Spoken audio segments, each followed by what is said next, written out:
ದಾವಣಗೆರೆ ಪಟ್ಟಣದಲ್ಲಿ ನಡೆಯುತ್ತಿರುವ 2ನೇ ಹಂತದ ಒಳಚರಂಡಿ ಕಾಮಗಾರಿಯನ್ನು ನಿರ್ವಹಿಸುತ್ತಿರುವ ಗುತ್ತಿಗೆದಾರರು ಸಮರ್ಪಕವಾಗಿ ಕೆಲಸ ನಿರ್ವಹಿಸುತ್ತಿಲ್ಲ ಹಾಗೂ ಕಾಮಗಾರಿ ಗುಣಮಟ್ಟ ಕಳಪೆಯಾಗಿದೆ ಎಂದು ಪಟ್ಟಣ ಪಂಚಾಯಿತಿ ಸದಸ್ಯ ಯಜಮಾನ್ ಮಹೇಶ್ ಪತ್ರಿಕೆಯೊಂದಿಗೆ ಮಾತನಾಡಿ ಆರೋಪ ಮಾಡಿದರು.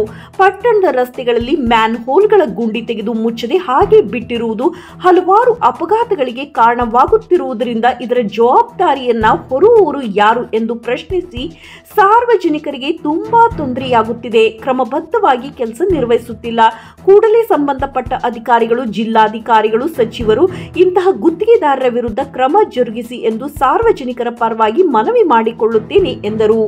ವರದಿ ಸುರೇಶ್ ಬಾಬು ಎಂ ತುರುವೇಕೆರೆ. ಯಜಮಾನ್ ಮಹೇಶ್ ಅಂತ ಒಳಚರಂಡಿ ಕಾಮಗಾರಿ ನಡೀತಾ ಇದೆ ತುರುವೇಕೆರೆಯಲ್ಲಿ. ಸಮರ್ಪಕವಾಗಿ ಕೆಲಸ ಮಾಡ್ತಾ ಇಲ್ಲ. ಮತ್ತು ಯಾವುದೇ ಥರದ ಮ್ಯಾನ್ಯುವಲ್ಗಳು ಸಂಪೂರ್ಣವಾಗಿ ಕಾಮಗಾರಿ ಸಂಪೂರ್ಣ ಮಾಡದೆ ಮತ್ತು ಕ್ಯೂರಿಂಗ್ ಮಾಡ್ತಾ ಇಲ್ಲ.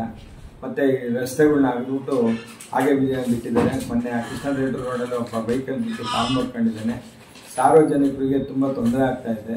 ಕ್ರಮಬದ್ಧವಾಗಿ ಕೆಲಸ ಮಾಡ್ತಾ ಇಲ್ಲ. ಹಾಗಾಗಿ ಕೂಡಲೇ ಇದರ ಬಗ್ಗೆ ರಾಜ್ಯ ಸರ್ಕಾರದವರು, ಜಿಲ್ಲಾಧಿಕಾರಿಗಳು ಕ್ರಮ ಜರುಗಿಸಬೇಕು ಅಂತ ಮನಪೂರ್ವಕವಾಗಿ ನಾನು ಮನವಿ ಮಾಡ್ಕೊಳ್ತಾ ಇದ್ದೀನಿ. ಗುತ್ತಿಗೆದಾರ